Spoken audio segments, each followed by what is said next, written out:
The discussion will also be moderated by Sir K.JAIRAJ. Sir K.JAIRAJ is a member of the 1976 Indian Administrative Service, IAS, and is retired as the Additional Chief Secretary to the Government of Karnataka. He has held distinguished posts in infrastructure, energy, transportation, and urban development sectors, including Additional Chief Secretary of the Energy Department, Chairman of BESCOM, Bangalore International Airport Limited, Karnataka Power Corporation Limited, and Bangalore City Corporation, BMP, for 2 terms, Commissioner for Commercial Taxes, and Principal Secretary to the Chief Minister. So, the title of the subject is Approach to Delivery of Public Services, Putting People First. All of us here in this room, whatever we are doing, are familiar with what public services are. You've been consumers of public services one way or the other, right? And in the context of public services, that is what the government extends to the citizens, there are 5 or 6 dimensions that are very important and which I'm sure Vikram will address. First is the quality of public service, okay? The services that the government gives the citizens, how good is it?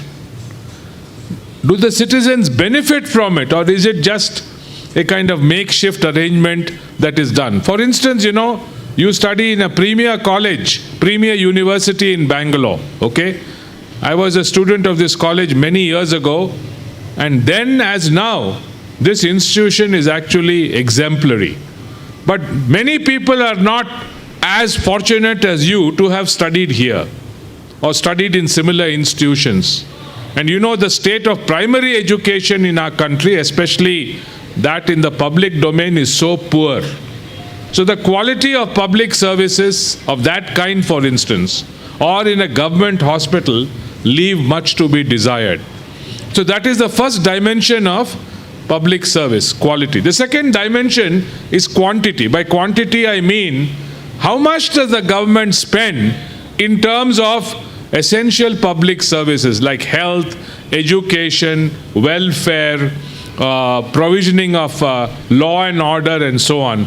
And the standard argument is that compared to other countries like China, India spends very little, almost half of what they do in relation to our GNP. And even within India, the state of Kerala is an outlier because what it does in terms of this kind of public services is much more than, let us say, Bihar or UP. So that is regarding the quantity. By quantity, I mean the provisioning of funds for public services. The third aspect of public service is effectiveness. All governments say they work for the people, right? But actually, what happens in practice? You are all too young, so you may not have interacted with the government. But try getting a birth certificate. Try getting a death certificate. Not for yourself, of course, for some others. Try getting a land record. Try getting a registration document. Try getting a khata. And you understand what the travails and difficulties are in terms of provisioning of public services. That's what I mean by saying delivery of public services. It's full of corruption, it is full of delay, and it is full of difficulties for the ordinary public. The next dimension of public service, apart from all what I have mentioned, is the effectiveness of service delivery. How good is the government in preparing itself and delivering the service? In other words, what is the project management capability of the government? What we call as execution excellence. Very important. And why is the execution of public service deficient? 2 other aspects, and then I will hand it over to Vikram. One is, what is the role of public representatives in service delivery, in provisioning of service? I mean the elected representatives. And how much are they proactive in this regard? And finally, what is the role of the bureaucracy, the administration, in ensuring proper public services. So maybe Vikram, on the basis of his wide experience, can draw upon these examples of good provisioning of public service, best practices, which states according to him are doing well, which are not doing well, how we can improve, and what is the role of the citizen in putting pressure on the government for effective public services. So these are, all the dimensions that I thought of on the basis of my work experience in government. And now I promise that Vikram will have at least 20-25 minutes after my 5 minutes introduction. So now over to Vikram. Again, to repeat, Vikram, I have requested Vikram to speak for about 20-25 minutes, touching on whatever I have asked, but even otherwise on the basis of his wide experience. And then we will have back and forth discussions with the audience, as also the questions from my side. Okay, Vikram? Thank you. So, thank you. Let's give Vikram a big hand, please.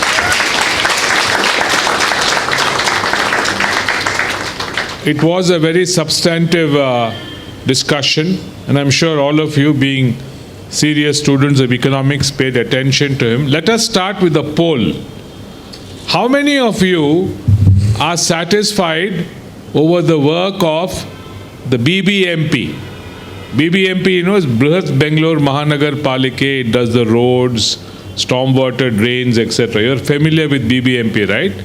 Those who are satisfied with the work of BBMP, please raise your hands. Nobody? Okay. How many of you are satisfied with the work done by the state government? Can you raise your hands? Okay. How many of you are not satisfied with the work done by BBMP? Can you raise your hands? Okay. And how many of you are not satisfied with the work done by the government? So, you have answered the delivery of public services, why it is so poor. So let's begin by asking you, any one of you, those who said they were not satisfied with either the BBMP or the government, can you tell us briefly why you are not satisfied, so that Vikram can answer that question? Anybody? Please? Yeah, please. Go ahead. Get loudly. Yeah, go ahead. So I don't think I understand to blame the corporator of the area or the BPAC for not having a proper coordination and cleanliness in the area, like even after complaining of many times. Right. Even after complaining many times. Not responsive to the requirements of the people, right? Yes, please. Go ahead. Yes, sir. Loudly. Yeah, one sec. This. Go ahead. Yes, sir. So we as a society are a welfare state, right, sir? So as people, we all have certain expectations, certain wants, and when we set those expectations and wants and it's undermet, it doesn't meet. Okay, got it. Expectations not met. There at the back, please. Loudly. So I guess, to be honest, I think there's kind of lack of transparency. Lack of transparency. So here are these three issues that Vikram will answer. Hang on, Vikram, just make a note. One is responsiveness, the other is expectations not fulfilled, and the third is transparency. Three major issues. Yeah, 4. Sir, lack of coordination among various departments. PWD will delegate and again the BPAC. Okay, let's pose it to Vikram as to how public service provisioning and delivery by the government can take care of these 4 issues which are gaps. Vikram? Mike. That's a very broad question, Jairaj. Could you phrase it a little bit more So specifically? tell us from your examples in, say, Kerala Yeah. or Himachal Pradesh, Yeah. how those governments have provided for better quality public services, or for that matter, Delhi. Yeah. Just give us some quick examples. Well, I mean, thanks, Jairaj. Look, I think on public services, I was coming back to Karnataka, early 2000s. We were very encouraged with the Bangalore Gender Task Force, the BCC, transparency in tenders, Procurement Act, right to information, fund-based accounting, accrual-based accounting. All the reforms were in place. The CM seemed to be moving in the right direction. Reformist bureaucrats like K.JAIRAJ were running the show. And really, I thought things were aligned. And then I saw, looking back, I see many of the same issues are still there, unresolved.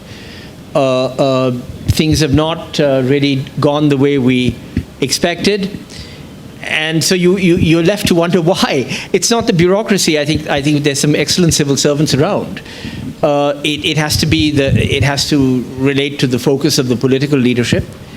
What are their priorities? Are they willing to put pressure for change? And that, I think, is true of both Himachal and Kerala. Right. And it has to do with the lower bureaucracy. Are they co-opted? Are they captured? What is their relationship with the politician, the local politician? What about all these interests that cluster around services, the village accountants, the notaries, those cadres that are directly involved in delivering a service? What are they up to?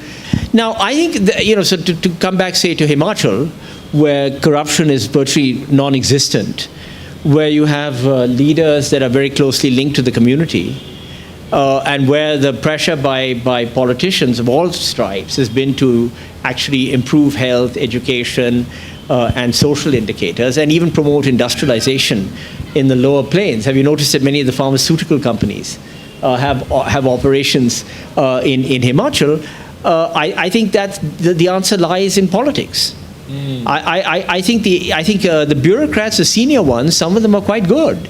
Internationally competitive. K.JAIRAJ could be an international civil servant in any part of the world and perform well. But he might not perform as well in a department where there are entrenched interests operating against citizens. Then the other angle is the work you're doing on civic incubation. There needs to be relentless pressure. But the problem is that, not all of us have the time to pressure the system, So to answer that lady's point, I'll ask Sharath some other time to talk about BCLIP. How we are trying to see that local leadership, I think you asked that question, how local leadership can be responsive to the needs of the people, what Vikram said. So maybe you can please talk of BCLIP some other time, have an exposure to these people, because that's really important. Okay, second poll. And then Vikram will respond, because I have a question on that poll. How many of you think that there is a lot of corruption in the system? Put up your hands if you think so. Right. So now my question to Vikram is, evidently there is so much of corruption in the system. Yeah. Are there any legal measures that can be taken in the context of delivery of public services by which this corruption can be reduced? Thank you, K.JAIRAJ. That's a terrific question. I would come at that in different ways. One of you mentioned a grievance redress and nobody responding. You might have a fancy portal and you might alert a government servant to that, but if they don't respond, it's useless. I must say, the progress on this front has been pretty limited. And, I'm not very hopeful about legal remedies for many reasons. One is the court system is jammed with cases, so I don't see that necessarily happening. And then this whole question of lokayuktas. It's always questionable whether the lokayukt was an effective vehicle. But Ramakrishna Hegde's creation of lokayukt in Karnataka, with sanction to prosecute and its own independent investigative force, I believe that has now been overturned. Perfect. Vikram, let's pose the question to our audience. Yeah. If you were given an opportunity, Let's do that, yeah. okay, what would you do to control corruption? Anybody? Go ahead, yeah, it's okay. Even if you are speculating, put up your hand and tell me. What can we do? Hang on. Yes, you. Yeah, I'll come to you. Yeah, The first, loudly, loudly. the first thing we have to do is educate people. It is the people who are corrupting this system. Because people need their work to get done faster, so they corrupt. They, so Corruption, education of people. But Vikram also just said that, provisioning of amount for public education is so low in India. Yes, this lady, young lady, yeah. Loudly, loudly, can't hear you. I think we should stop giving, certain government officials who sort of involve their services to sort of, work with people in day-to-day life. I think we need to stop, we need to legalize corruption for them. I said they can make money, but they not be paid salary. So they have an incentive to work, and people also have. Okay. Now, there is a larger issue I want Vikram to talk about in the context of public service. Vikram, speak about accountability of public servants, little bit. Accountability. Yeah. Briefly, not briefly. Yeah. That again is a huge, broad question. Right. But let me just say there are two ways to come at it. One is internal monitoring. And the system, then holds you to account by performance indicators, audits, things like that. Then there's external monitoring. And I thought, the late Samuel Paul, I think he did fabulous work on report cards and things like that in Bangalore. Hats off to him. In his day, I think he was a great warrior for good government. So citizens and their organizations have to hold government servants to account, plus the internal monitoring. And then, of course, there's the external fiduciary environment, the legal structure. And I think because we've had so much trouble dealing with the persistence of corruption, we've tried to use technology to get around it. So there are bad rules that have led to this. There are complicated processes, obdurate bureaucracies, and an inability to deal with it. Because if, say, a senior civil servant like K.JAIRAJ cracks down, many of these characters are in cahoots with politicians. And K.JAIRAJ might find himself transferred to another post. Okay, good. All right, another poll. Because this is the best way for us to express our view so that Vikram can respond.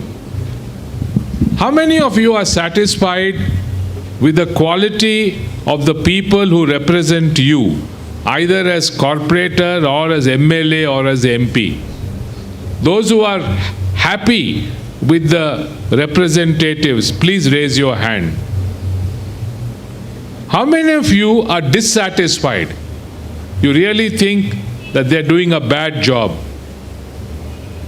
Wow. So, okay, to those of you who have raised your hand, I want to ask you a question before I ask Vikram. What is the reason why you feel that people who represent us are not doing a good job? Anybody would like to answer that? Why are they not doing a good job? Yeah, go ahead. I'll come to you. Go ahead. Quickly. Because they have their own self-interest. We want to get fulfill of their self-interest versus letting people work. Self-interest. Okay. Yes, sir. You? Yes, sir. So, domain of power. So, once they come into power, they no longer have, the sense of accountability because they already have what they give. Why? Why? Because they have what they have come to stand for. So They are selfish. Yes, sir. Okay. Any other? Yes, please. Sir, I think I would use a kind of word called domination. Huh? Domination. Domination. That's what usually politicians they do. So I'll tell you what is important and why Vikram should answer this. Wherever governments have done well, the quality of government has been good. It is because they have gone by what is called public interest as opposed to private interest. So I would like Vikram, on the basis of his experience, to speak about public interest as against vested interest? No, I think I think Jairaj, you're absolutely right, and I think the group is right. I mean, you're dissatisfied with the performance of your politicians because politicians have not factored in performance into their objective function, and they seem to be interested in other things, and that might mean retaining power, that might mean getting elected, that might mean meeting obligations to others who've helped finance their campaigns. It might mean using the state to pursue personal ends. Having said that, I think there are a lot of politicians who, do take public interest into account. And, it might be interesting to compare. The question would be, why do these people, how do they get to power? What brings them to power? And why have we chosen to secede from the structure? So most Indian middle class, upper middle class people will not use the health system. They won't send their children to government schools. Everybody has a gen set if power fluctuates. This kind of thing. So there's been a secession from the system. So my sense would be that if we can have a re-engagement with the system, I think you may see better outcomes. Now, I think Delhi is very instructive. I think Kejriwal's government, I think they've done a great job improving Delhi schools, and they're attracting children back to those schools. Learning outcomes seem to be improving. Mohalla clinics seem to be reaching out to meet people's basic health needs. There's some issues around subsidies for power and water, but again, I don't think we should have a knee-jerk reaction to subsidies. If you're going to provide free water to slums, there's a strong welfare argument for doing that, and the state has a right to do that if it's on budget. So I'm not too fussed about that. So I think incentives can change, and I think in Delhi there certainly was a desire to deal with this problem, and I think Kejriwal has attempted to address that issue. I think the same thing is true in Himachal, the same thing is true in Kerala, to a lesser degree in Tamil Nadu. So I think it's a mixed picture, Jairaj. So I'll stop there, I think. Yeah. Wait, anything else? No, nothing. Okay. So, look, we've gone through a gamut of issues. We've spoken about accountability, we've spoken about responsiveness, we've spoken about corruption, we've spoken about delivery of public services. So let me now ask you all a question so that you can respond, and then we'll have Vikram also respond to it. Why does the private sector, and you're all students of economics, right? Why does the private sector always do better than the government? Question, does the private sector do better than the government? If so, why is it that the private sector always is supposed to do better than the government?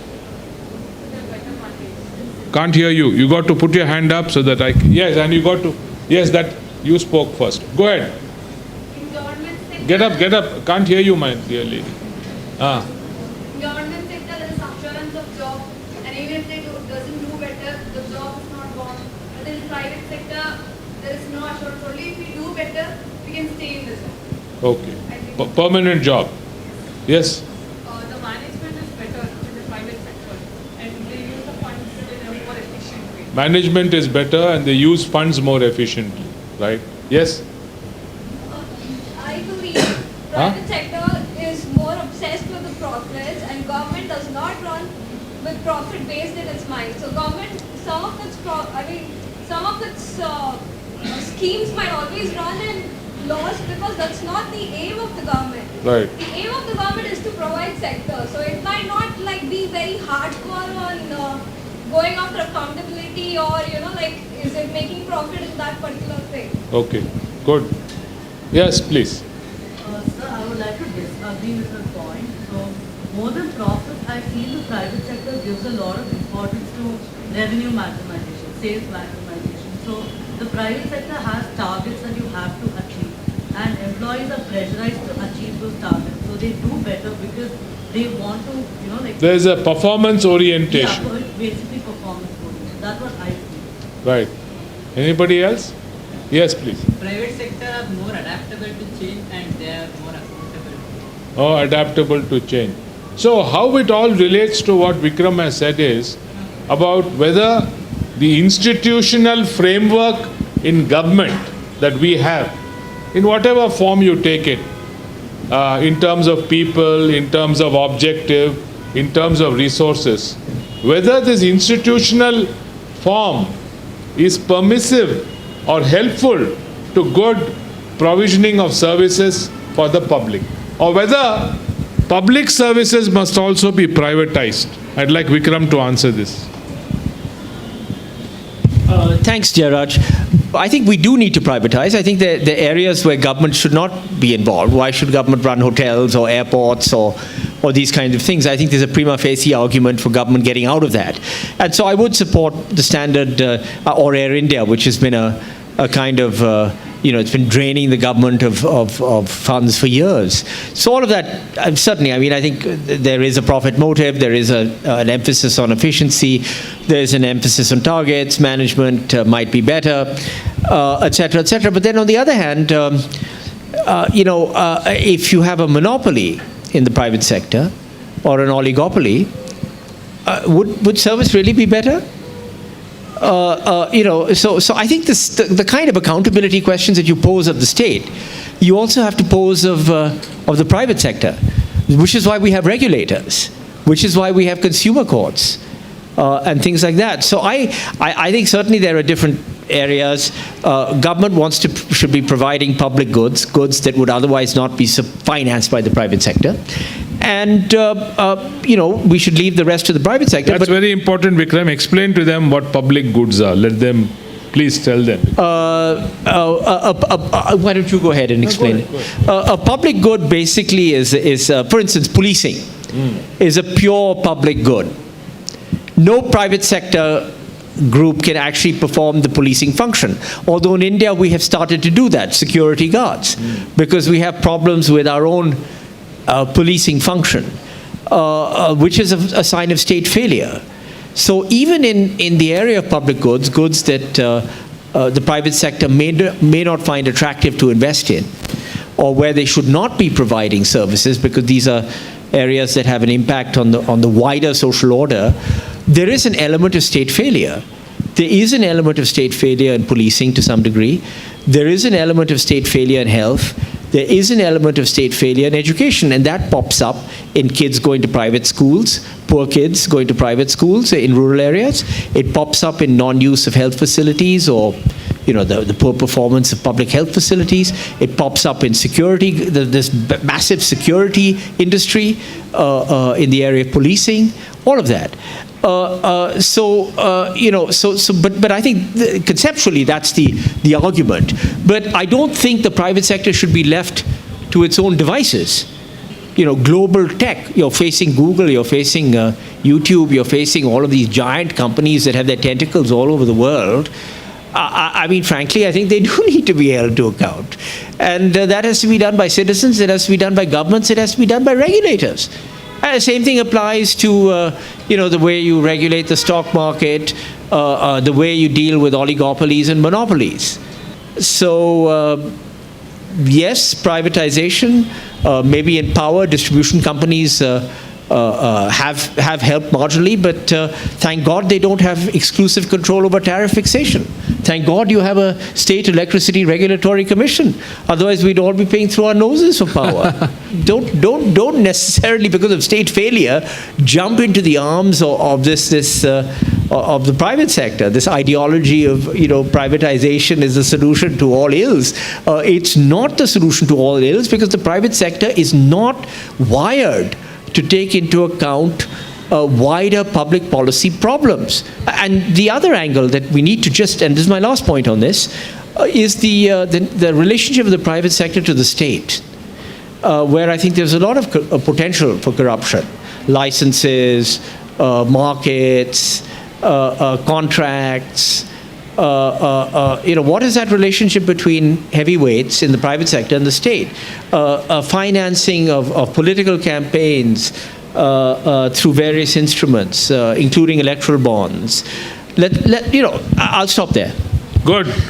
So I think today, in roughly in an hour and a half, roughly, maybe an hour and 20 minutes, look at the gamut of subjects we've covered, from provisioning of public services, the role of the state, how the state performs, what is the comparative position of other states, why is there so much dissatisfaction in our country, what is the meaning of accountability, why does corruption arise in the system, what is institutional factors leading to delivery of services, and then this whole business of whether public service can be privatized or is there a role for the government at the end of the day.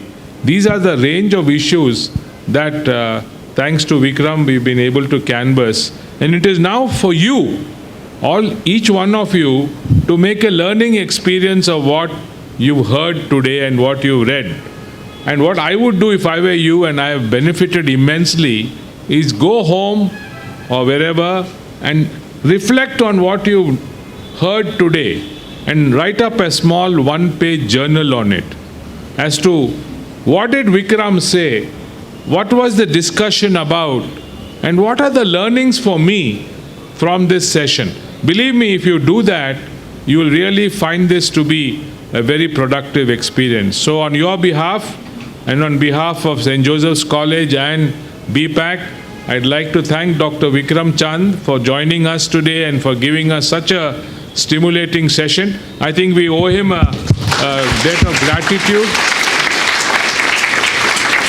And I'd like to thank St. Joseph's College for providing a forum like this to BPAC. I'm looking forward to greater cooperation between BPAC and the St. Joseph's College.